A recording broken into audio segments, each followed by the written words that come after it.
Hello students, how are you? Today discuss the topic is Pharma Drugs Cosmetic Act. ठीक है, तो drugs and cosmetic act 1940 में हम लोग ये पढ़ने वाले हैं कि ड्रग्स एंड कॉस्मेटिक एक्ट का ऑब्जेक्टिव एंड हिस्ट्री क्या है, उसका डेफिनेशंस क्या है, उसका एडमिनिस्ट्रेशन करने के लिए क्या एक्ट एंड रूल रेगुलेशंस बनाए गए हैं, हमारे जो इंपोर्ट प्रोसेस है, मैन्युफैक्चरिंग प्रोसेस है, सेलिंग प्रोसेस है, पैकेजिंग पे लेबलिंग प्रोसेस है, इनके लिए क्या प्रोविजंस है वो भी हम लोग इसमें देखेंगे। और देखेंगे क्या हमारे जो शेड्यूल्स हैं, शेड्यूल्स कितने टाइप्स के शेड्यूल्स के क्या एक्ट है और उनके रूल रेगुलेशंस क्या हैं, और रिसेंट एडेंडम 2018 के जो हैं 8 एडिशंस, उसमें हमारे क्या क्या monograph, list of the form, ये सभी हम लोग इसका ड्रग्स एंड कॉस्मेटिक एक्ट में पढ़ेंगे। तो आज के वीडियो लेक्चर में हम लोग देखते हैं कि हमारे जो ड्रग्स एंड कॉस्मेटिक एक्ट हैं उनका हिस्ट्री क्या है। ठीक है, तो हमारे drugs and cosmetic act and rule regulations कब बनाए गए थे, कब आए थे हमारे इंडिया में, किस तरीके से उसे लाए गए थे, उसके बारे में थोड़ा देख लेते हैं। तो ऐसा हुआ था ना कि जैसे हमारे इंडिया में ब्रिटिश शासन चलता था, उस टाइम पे क्या होता था कि हमारे जितने भी अच्छे रॉ मटेरियल थे वो अंग्रेज़ वाले अपने लिए यूज करते थे। अंग्रेज़ शासन के टाइम पे वो लोग अच्छे रॉ मटेरियल, अच्छे मेडिसिन, अच्छे ड्रग्स तो अपने लिए यूज करते थे, और जो नज़दीक रहते थे एक्सपायरी का या फिर एक्सपायरी होने के चांसेस रहते थे या कुछ डैमेज होते थे, वो सभी हमारे इंडियन हेल्थ के लिए दे देते थे। तो उस वजह से हमारे इंडिया के लोगों के बहुत डेथ होने लगी। तो इसलिए उस टाइम पे कुछ ऐसे एजेंट लोग थे जो कि हमारे इंडिया के भले के लिए एक मतलब अपना राय दिए कि हमारे इंडिया में भी ऐसा कुछ एक रूल रेगुलेशंस होना चाहिए जिसके वजह से हमारे ऑल ओवर इंडिया में यूनिफॉर्मली हर चीज़ मेंटेन हो पाए, मेडिसिन्स या फार्मा में सेक्टर के प्रोफेशनल के रेगुलेशंस यूनिफॉर्मली हो पाए। ठीक है, तो इसीलिए ये सब सुझाव गवर्नमेंट को अच्छा लगने की वजह से हमारे 1940 में ड्रग्स एंड कॉस्मेटिक एक्ट पास हुई थी, और उसमें जो रूल रेगुलेशंस है वो 1945 में पास हुई और हमारे इंडिया में यूनिफॉर्मली लागू होने लगी 1945 रूल रेगुलेशंस। ठीक है, तो उसके बाद हम लोग देखते हैं कि जो हमारे इंडिया में 1940 में ड्रग्स एंड कॉस्मेटिक एक्ट बनाई गई, उस ड्रग्स एंड कॉस्मेटिक एक्ट बनाने के बाद जो रूल रेगुलेशंस उसमें बनाई गई थी, उसमें कुछ ऐसे रूल रेगुलेशंस थे जो कि हमारे फॉलो करने के टाइम पे हमें कुछ प्रॉब्लम दिखाई दी, तो उसे संशोधन करके न्यूली फिर से उस एक्ट को पब्लिश किया गया।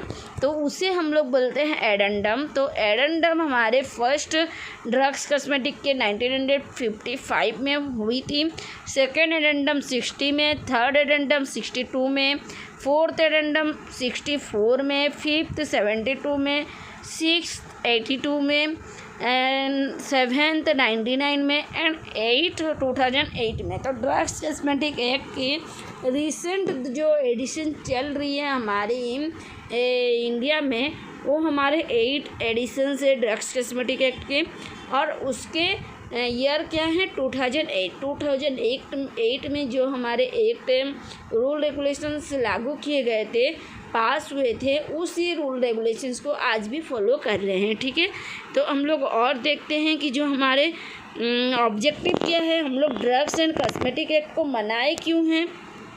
तो ड्रग्स एंड कॉस्मेटिक एक्ट बनाने का वजह क्या है, तो ड्रग्स कॉस्मेटिक एक्ट जो है हमारे इंडिया में, इसको मनाने का वजह यही है, एम यही है कि हमारे इंडिया में जो भी मटेरियल है, ड्रग्स है, कॉस्मेटिक है, इसकी यूनिफॉर्मिटी मेंटेन हो। ठीक है, तो uniformly import, manufacturing, distributions, packaging, सारे सेलिंग, सारे चीज़ यूनिफॉर्मली हो थ्रू द लाइसेंसिंग। ठीक है, तो इसके लिए to regulate the import, manufacturing, distribution, selling of the drugs and cosmetic through licensing. ठीक है, नेक्स्ट है कि हमारे जो ड्रग्स है डिस्ट्रीब्यूशन करने के लिए, मैन्युफैक्चरिंग करने के लिए, सेलिंग करने के लिए एक ड्रग्स और कॉस्मेटिक का एक क्वालिफाइड पर्सन होना चाहिए। ऐसा कोई भी पर्सन उसे सेलिंग डिस्ट्रीब्यूशन नहीं कर सकता जिसके अंदर मेडिसिन्स के बारे में, कॉस्मेटिक प्रोडक्ट के बारे में, ड्रग्स के बारे में कोई नॉलेज ना हो। तो उनका कोई एक स्पेसिफिक क्वालिफिकेशंस होना चाहिए जिससे हम लोग उसको हम लोग फॉलो कर सकें। ठीक है, नेक्स्ट है कि हमारे जितने भी स्टैंडर्ड प्रोसेस है उसे प्रिवेंट करके उसकी रेगुलेशंस किया जाए। ठीक है, और जो हमारे सिद्धा यूनानी मेडिसिन है, आयुर्वेदिक मेडिसिन है, उनकी मैन्युफैक्चरिंग सेलिंग को भी अच्छे से रेगुलेट किया जाए। To establish the drugs technical advisory board and drugs consultative committee for allopathic and allied the drugs and cosmetic. तो इसके एडमिनिस्ट्रेशंस करने के लिए हमारे कुछ एडवाइजरी बोर्ड कमेटी बनाई गई थी, जो कि हम आगे देखेंगे कि उसमें कितने मेंबर हैं, उनकी फंक्शन क्या है। तो हम लोग जस्ट अभी खाली नाम देखे रहते हैं कि जो हमारे एडवाइजरी बोर्ड दो ठो है एडमिनिस्ट्रेशन करने के लिए drugs and cosmetic act and rule regulations को, दो क्या के कौन कौन से हैं। First one is the DTAB, drugs technical advisory board, and another one is the drugs consultant committee. ठीक है, नेक्स्ट हम लोग देखते हैं कि हमारे जो जूरिस्प्रूडेंस हैं drugs cosmetic act and rule regulations 1940 में हमारे कुछ ऐसे टर्म्स हैं जिनके बारे में हम लोग को जानना ज़रूरी है, जिनका डेफिनेशन जानना ज़रूरी है। तो हम लोग उस टर्म सबको देख लेते हैं। First one is the drugs. Drugs का मतलब क्या है कि जो हमारे डिजीज को प्रिवेंटिव करने के लिए, डायग्नोस्ट करने के लिए, ट्रीटमेंट करने के लिए, मिटिगेशन करने के लिए यूज होते हैं, उससे बोलते हैं हम लोग ड्रग्स। तो all medicine for internally externally use for human being और animal and all substances intended to be used for or in the diagnosis, treatment, mitigations, preventions of any disease or disorder in human being or animal, including preparations applied on human body for the purpose of repelling insect like mosquito. ठीक है, तो हमारे जितने भी ऐसे कुछ drugs होंगे जो कि हमारे बॉडी के लिए, हमारे ह्यूमन बीइंग के लिए, हमारे एनिमल्स के लिए, उनके हेल्थ के ऊपर डायग्नोस, ट्रीटमेंट, प्रिवेंशंस करने के लिए, डिजीज, कोई भी डिजीज का वो यूज होते हैं, उससे हम लोग बोलते हैं ड्रग्स। ठीक है, नेक्स्ट हम लोग देखते हैं कॉस्मेटिक का डेफिनेशंस क्या है। तो कॉस्मेटिक का मतलब क्या हुआ, जो हमारे कुछ ब्यूटीफाई करने के लिए, मतलब खुद ब्यूटी दिखने के लिए, या हमारे फेस के कुछ स्पॉटिंग्स को क्लीन करने के लिए, क्लींजिंग के लिए, प्रोमोटिंग करने के लिए, एट्रैक्टिव करने के लिए हम लोग जो मटेरियल यूज़ करते हैं उसे बोलते हैं कॉस्मेटिक। तो उसे आइदर हम रबिंग करके यूज कर सकते हैं, पोर्ड करके यूज कर सकते हैं, स्प्रिंकल्ड करके यूज कर सकते हैं, या स्प्रे करके यूज़ कर सकते हैं। ठीक है, तो इन सभी को हम लोग जब यूज करते हैं तो हम किस लिए यूज करते हैं, हम ब्यूटीफाई दिखने के लिए, या फिर एट्रैक्टिवनेस करने के लिए, या हमारे बॉडी में क्लीनिंग करने के लिए यूज करते हैं। तो उस सारे मटेरियल्स को हम लोग कॉस्मेटिक बोलते हैं। ठीक है, any articles are intended to be rubbed, poured, sprinkled or spray or on or introduced into or otherwise applied to the human body or any part, therefore cleaning, beautifying, promoting attractiveness, altering the appearance, and includes any article intended for use any components of cosmetic। ठीक है, तो इन सभी के लिए हम लोग cosmetic को use करते हैं और कॉस्मेटिक उसे बोलते हैं। नेक्स्ट है हमारा मिस ब्रांडेड ड्रग।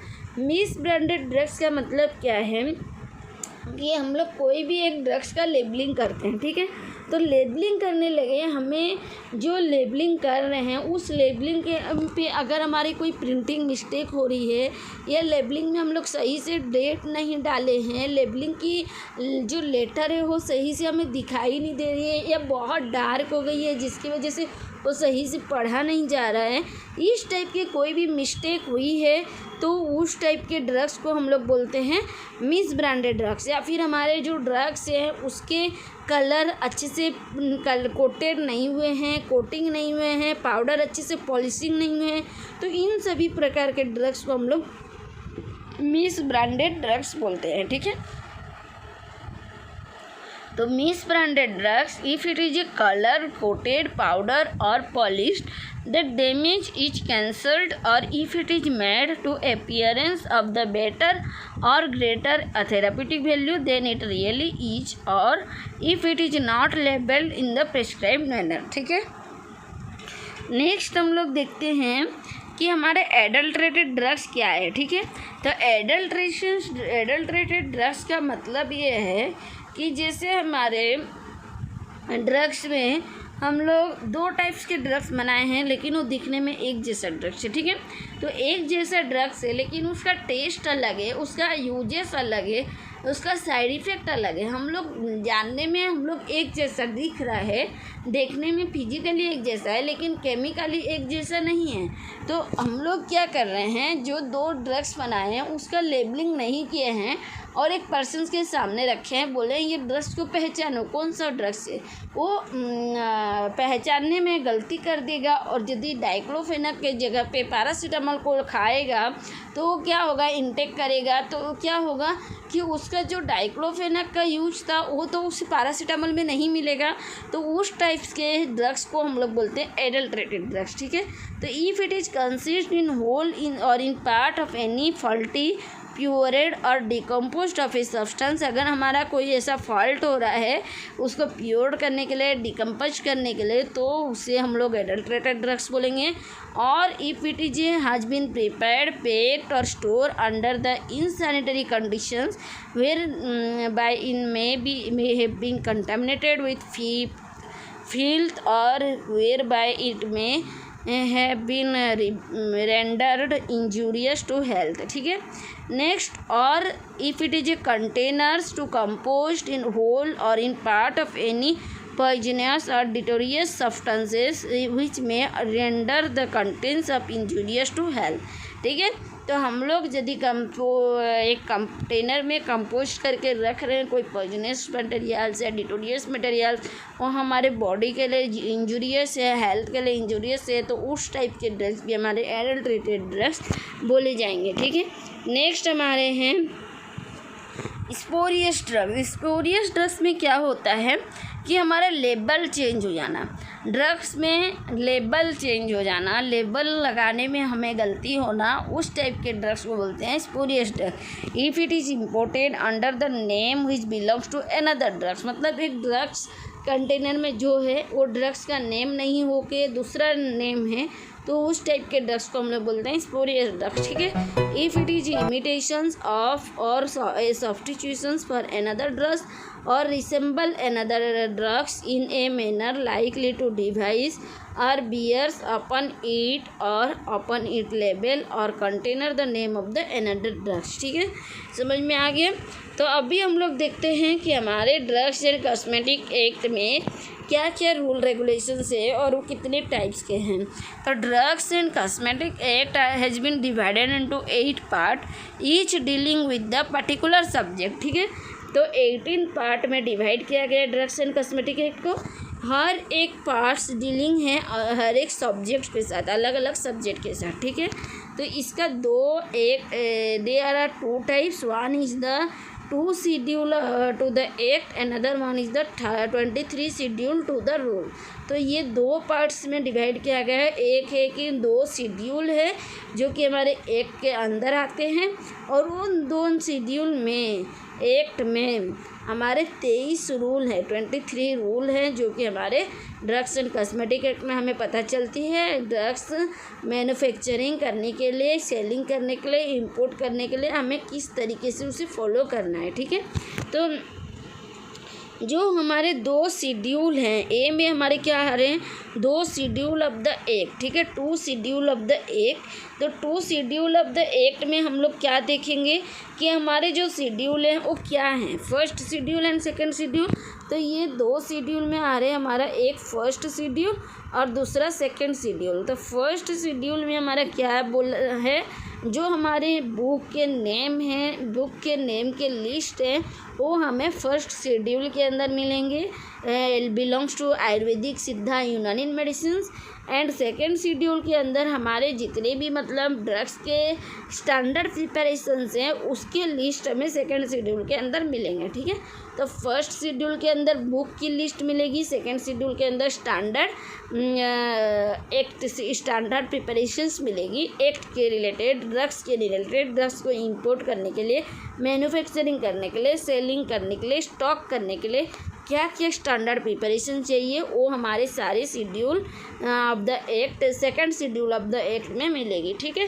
तो अब देखते हैं कि जो हमारे शेड्यूल्स हैं उसमें क्या क्या मतलब अपेंडिक्स बनाए गए हैं, क्या क्या रूल रेगुलेशंस बनाई गई है, ठीक है। तो शेड्यूल्स ऑफ द अपेंडिक्स में क्या हो रहा है, in addition to the following appendix are also prescribed. तो फर्स्ट अपेंडिक्स में क्या है, data required to be submitted with the applications for the permissions to market a new drugs, ठीक है। तो हमारे मार्केट में न्यू ड्रग्स परमिशंस करने के लिए, परमिट करवाने के लिए हमें एप्लीकेशन सबमिट करवाना पड़ता है। तो एप्लीकेशंस हमें किस तरीके से सबमिट करना है, उसका क्या प्रोसेस है, सारे हमें फर्स्ट अपेंडिक्स में मिलेगी। सेकेंड अपेंडिक्स में क्या है कि हमारे अपेंडिक्स का मतलब जो हमारे बुक में रहता है, कंटेंट्स हम लोग बोल सकते हैं। तो फर्स्ट कंटेंट में हम लोग देखें कि एप्लीकेशंस हमें कैसे सबमिट करना है, कहाँ पे सबमिट करना है, परमिशंस करवाने के लिए, परमिट करवाने के लिए हमें क्या क्या रूल रेगुलेशंस फॉलो करना है, सारे हमारे फर्स्ट अपेंडिक्स के अंदर मिलेगा हमें। सेकेंड अपेंडिक्स में हमें क्या मिलेगा, the format for submission of the clinical trial report, ठीक है। जो हमारे क्लिनिकल ट्रायल होती है, जो भी हमारे न्यू ड्रग्स मैन्युफैक्चरिंग होती है तब हमारे एक क्लिनिकल ट्रायल रिपोर्ट बनती है। तो क्लिनिकल ट्रायल रिपोर्ट की क्या फॉर्मेट होनी चाहिए सबमिशन करने के लिए गवर्नमेंट को, PCI को, DI को, तो इनकी फॉर्मेट हमें सेकेंड अपेंडिक्स में मिलेगी। थर्ड में क्या हो रहा है, animal toxicity requirement for the clinical trial and marketing of A new drugs. जो भी हमारे न्यू ड्रग्स हैं उसकी जो क्लिनिकल ट्रायल हुई है या मार्केटिंग हुई है, तो जो मार्केट में या क्लिनिकल ट्रायल रिपोर्ट में हमारे एनिमल की कोई टॉक्सिसिटी दिखाई दी है, एनिमल के हेल्थ के ऊपर क्या क्या इफेक्ट दिखाई दिए, उसका रिपोर्ट हम कैसे बनाएंगे, कैसे सबमिशन करेंगे, वो हमें थर्ड अपेंडिक्स में मिलेगी, ठीक है। फोर्थ अपेंडिक्स में हमें क्या मिलेगी, the number of animal for long term toxicity study, कितने एनिमल्स का लॉन्ग टर्म टॉक्सिसिटी दिखाई दी है, उनके बॉडी में ज़्यादा देर तक हमारे टॉक्सिसिटी इफेक्ट है न, कितने एनिमल्स हैं, उनकी डिटेल्स हमें फोर्थ रिपोर्ट में हमें सबमिट करना है, फोर्थ अपेंडिक्स में। फिफ्थ में हमें क्या करना है, patent consent form for the prescriptions in phase 1 clinical trial. Phase 1 clinical trial जो होगी उसकी प्रिस्क्रिप्शंस, उसकी कंसेंट फॉर्म हमें फिफ्थ अपेंडिक्स में मिलेगी, उसकी फॉर्मेट, उसकी रिक्वायरमेंट, ठीक है। 6 में हमारी क्या है, 4 group of fixed dose contaminations and their data requirement. तो 6 अपेंडिक्स में हमें मिलेगी जितने भी हमारे ड्रग्स हैं उनके डिवाइड ग्रुप किए गए थे, वो ग्रुप में क्या डोजेस फिक्स्ड हुई, उसकी डाटा क्या रिक्वायरमेंट है, सारी हमें 6 अपेंडिक्स में मिलेगी, ठीक है। तो हमारी जितने भी ड्रग्स की रिक्वायरमेंट है उसकी कंटेंट क्या है, उसे हम लोग किस तरीके से फॉलो करेंगे, किस तरीके से एप्लीकेशन अप्लाई करेंगे, हम गवर्नमेंट को रिपोर्ट कैसे सबमिशन करेंगे, सारी डिटेल्स हम लोग इसमें देखते हैं और हमें इसी अपेंडिक्स में मिलती है। नेक्स्ट हम लोग देखते हैं जो हमारी शेड्यूल है, उस शेड्यूल में हमें शेड्यूल है तो शेड्यूल हमारी अल्फ़ाबेटिकली अरेंज की गई है। तो हर शेड्यूल हमारे शेड्यूल वाइज हमारी कुछ एप्लीकेशंस हैं उस एप्लीकेशंस को हम लोग कैसे अप्रूवेशंस कराएंगे, कौन से शेड्यूल में हमें किस तरीके के डिटेल्स मिलेगी, शेड्यूल कौन से में क्या रूल रेगुलेशन है, सारी हमें यहाँ पे देखने के लिए मिलेगी। यहाँ पे शेड्यूल की ए से जेड टोटल डिस्कशंस हो रखी है, अल्फ़ाबेटिकली हर एक शेड्यूल्स बनाई गई है और उसकी रूल बनाई गई है। तो हम शेड्यूल ए में हमें क्या मिलेगी, शेड्यूल बी में हमें क्या मिलेगी, शेड्यूल सी में हमें क्या हेल्प मिलेगी, ये सारी हमें इसमें डिस्कस करनी है। तो इसका डिस्कशन हम लोग नेक्स्ट क्लास में करते हैं। आज हम लोग सिर्फ इतना ही देखे हैं कि हमारे ड्रग्स कॉस्मेटिक एक्ट क्या है, उसकी हिस्ट्री क्या है, उसकी ऑब्जेक्टिव क्या है, ठीक है, और हमारी जो ड्रग्स कॉस्मेटिक एक्ट है उसमें इम्पोर्टेंस टर्म क्या है, हम लोग कैसे किस किस टर्म्स का हेल्प चाहिए हमें, और उसके डेफिनेशंस क्या है। उसके बाद हम लोग देखें कि शेड्यूल कितने टाइप के हैं, ड्रग्स कॉस्मेटिक एक्ट कितने टाइप के हैं, वो जो टाइप्स हैं उसके एक्ट क्या है, रूल क्या है, हम लोग सारे डिस्कशंस कर लिए। ड्रग्स कॉस्मेटिक एक्ट में हमारी अपेंडिक्स क्या होनी चाहिए, हम लोग सारे डिस्कशंस कर लिए हैं। नेक्स्ट क्लास में हम लोग शेड्यूल के बारे में पढ़ेंगे, ठीक है। Thank you for watching. अगर कोई भी डाउट है तो प्लीज़ मुझे कमेंट बॉक्स पे कमेंट करिए ताकि मैं आपके लिए नए नए वीडियो ला सकूं। Thank you so much.